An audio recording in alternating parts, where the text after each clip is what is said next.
এখনো কিন্তু গরম আছে, এটা কিন্তু গরম অবস্থা। দুর্দান্ত লাগছে বন্ধুরা খেতে। নমস্কার বন্ধুরা, তোমাদের সবাইকে অনেক অনেক স্বাগত জানাই বন্যা রান্না করে। আজকে বানাবো হচ্ছে টক ঝাল মিষ্টি কুলের আচার। তার জন্য দেখো এখানে কুল নিয়ে নিয়েছি, আর এটা কিন্তু সব মেয়েরা কিন্তু কুলের আচার দেখলে লোভ সামলাতে পারে না বন্ধুরা। তো আমিও আজকে বাড়িতে বানিয়ে রাখবো এই যে কুলের আচার। তার জন্য কিন্তু কুল নিয়ে নিয়েছি, এই যে এখানে পাকা কুল নিতে হবে অবশ্য আচারের জন্য। তো এই কুলটা কিন্তু আমি আগে থেকেই ধুয়ে জল ঝরিয়ে রেখেছি, জল থাকলে কিন্তু বেশি দিন রাখা যাবে না। তো এখানে আমি পরিমাণ মতো কুল নিয়েছি, তোমরা চাইলে কম বেশি নিতে পারো। তো আজকে এই কুলের আচারটা আমি কিভাবে বানাই প্রথম থেকে শেষ পর্যন্ত ভিডিওটি দেখো, আশা করি তোমাদের অনেক অনেক ভালো লাগবে বন্ধুরা। তো প্রথমেই কুলগুলোর কিন্তু যে বোটা আছে, বোটাটা কিন্তু ছাড়িয়ে নিতে হবে। এটা দিলে কিন্তু খেতে ভালো লাগবে না। এই যে বোটাটা, এই বোটাটা কিন্তু অবশ্যই ছাড়িয়ে ফেলে দিতে হবে। এই যে একটা একটা করে ছাড়িয়ে এভাবে আমি আর একটা গামলার ভিতরে রেখে দেবো। তো সবগুলো বোটাই কিন্তু আমি একইভাবে যে ছাড়িয়ে নেব, তো এভাবে ছাড়িয়ে নেব। আর এমন কেউ নেই যে এই টক ঝাল মিষ্টি আচার খেতে পছন্দ করে না বন্ধুরা, আমার তো ভীষণ ভালো লাগে। তো তোমাদের কাদের কাদের পছন্দ অবশ্য কমেন্টে জানাবে বন্ধুরা। এই দেখো কুলগুলো কিন্তু দেখে দেখে ছাড়াতে হবে, কারণ এর ভিতর অনেক কুলের ভিতর কিন্তু পোকা থাকতে পারে। পোকা থাকলে কিন্তু পুরো কুলের আচারটাই কিন্তু খারাপ হয়ে যাবে। তার জন্য বেছে বেছে কিন্তু দেখে দেখে ছাড়াতে হবে বোটা। তবে এইভাবে ছাড়িয়ে নিচ্ছি, এই দেখো কত সুন্দর দেখা যাচ্ছে ছাড়ানোর পরে। দেখতে দেখতে কিন্তু সব কুলের বোটাগুলো কিন্তু আমি ছাড়িয়ে ফেলেছি। এই দেখো ছাড়ানোর পরে আরো কিন্তু পরিষ্কার লাগছে দেখো। তো আবার কিন্তু এই ঝুড়ির ভিতরে আমি ঢেলে দেবো। ঢেলে এবার এই কুলগুলো কিন্তু এরকম মাঝখান থেকে কিন্তু একটু ফাটিয়ে নেব, যাতে এর ভিতরে মশলাটা ভালো যায়, ভালো সুন্দর সেদ্ধ হয়। এই দেখো এরকম করে সব কুলগুলো কিন্তু আমি ফাটিয়ে নেব। এই যেরকম চাপ দিলেই কিন্তু ফেটে যাবে এইভাবে। এই যে তো এভাবে কিন্তু প্রত্যেকটা কুলে কিন্তু আমি এরকম ফাটিয়ে নেব, এই যে এইভাবে।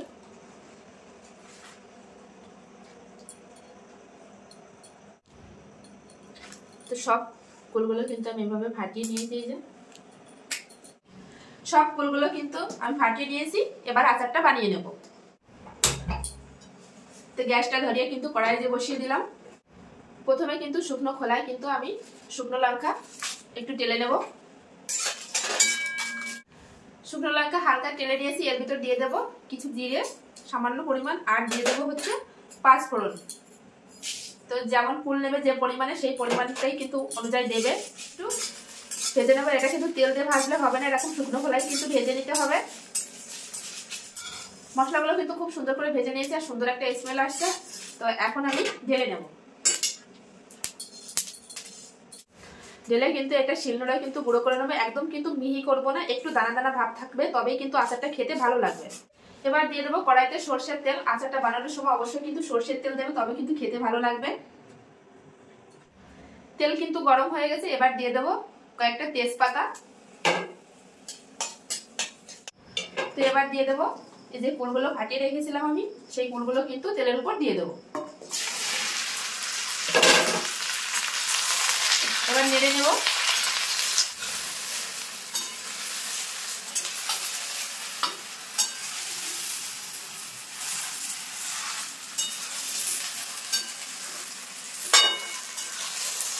এর ভিতরে দিয়ে দেবো স্বাদ অনুসারে লবণ, আর দিয়ে দেবো একটু হলুদ গুঁড়ো, দিয়ে এবার সুন্দর করে নেড়ে নেব।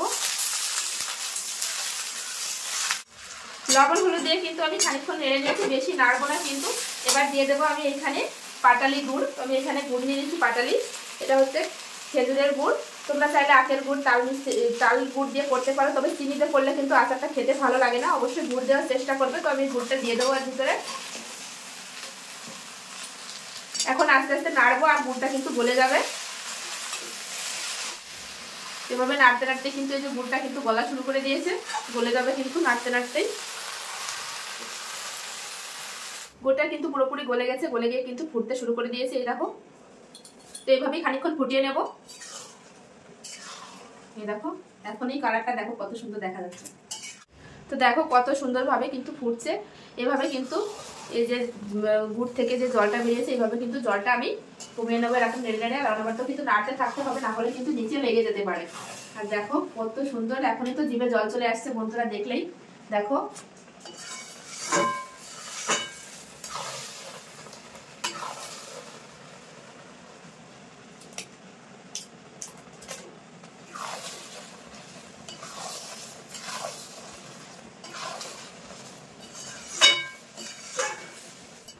আচারটা প্রায় হয়ে আসছে। এই যে এই দেখো কত সুন্দর।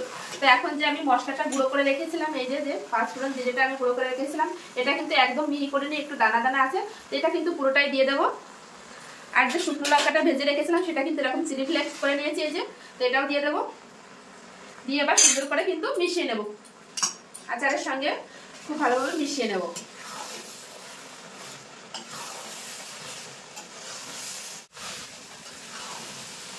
মশলা দেওয়ার পরে কিন্তু আমি আরেকটু নেড়ে নেব, যাতে সব মশলাগুলো ফুলের ভিতর ভালোভাবে যায়। দেখো তো বন্ধুরা, কার না লোভ লাগবে, দেখো।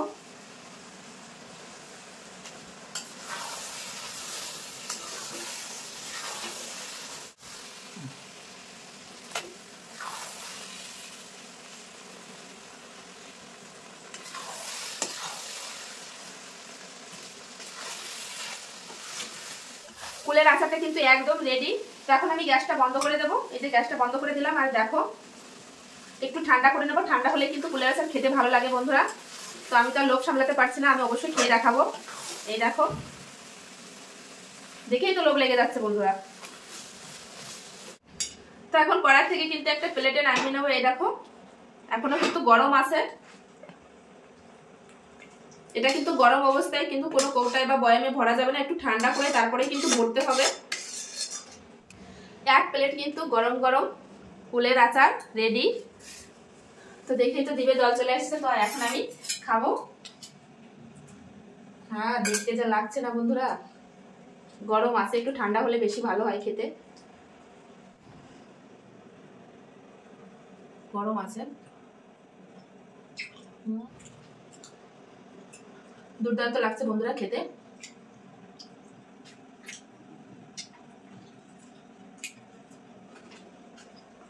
মশলাগুলো দাঁতের উপর পড়ছে, খুবই ভালো লাগছে বন্ধুরা।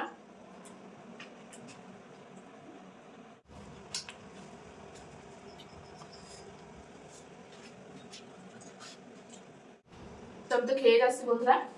তো আজকের এই টক ঝাল মিষ্টি কুলের আচারের রেসিপিটা কেমন লাগলো অবশ্যই কমেন্টে জানাবে বন্ধুরা। ভালো লাগলে অবশ্যই লাইক কমেন্ট শেয়ার করবে, শেয়ার করে অন্যকে দেখার সুযোগ করে দেবে। এরকম নিত্য নতুন ভিডিও দেখার জন্য অবশ্যই বন্যা রান্নাঘর চ্যানেলটি সাবস্ক্রাইব করবে। সবাই ভালো থাকবে, সুস্থ থাকবে, আবার ফিরে আসছি নতুন কোনো রেসিপির সঙ্গে। ততক্ষণের জন্য বাই। আমার চ্যানেলটি সাবস্ক্রাইব করতে কিন্তু ভুলবে না বন্ধুরা। সবাই ভালো থেকো।